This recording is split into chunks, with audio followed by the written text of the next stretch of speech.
దేశ అత్యున్నత న్యాయస్థానం ఎలక్ట్రల్ బాండ్ల పేరుతో అవినీతి సొమ్మును పోగు చేస్తుందని అనుమానపడి ఎస్బీఐకి ఒక ఆదేశాలు ఇచ్చింది. మార్చి 6వ తేదీలోపు ఏ పార్టీ ఎంత డబ్బును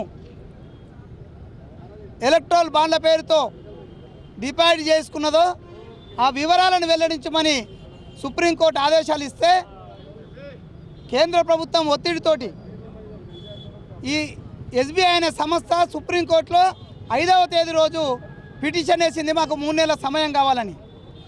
ఎందుకు 3 నెలల సమయమో ఈరోజు ఎస్బీఐ అనే సంస్థ చెప్పాలా?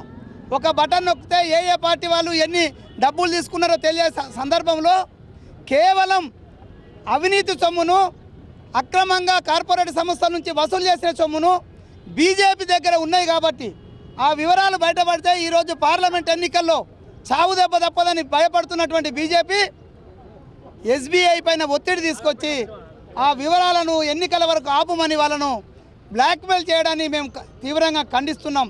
అంతేకాదు ఎస్బీఐ అనే సంస్థ ఈ విషయాలను దాచిపెడితే బీజేపీ చేసిన అవినీతిలో ఆ సంస్థ కూడా భాగం ఉందని ప్రజలు నమ్మాల్సిన అవసరం ఉంటుంది.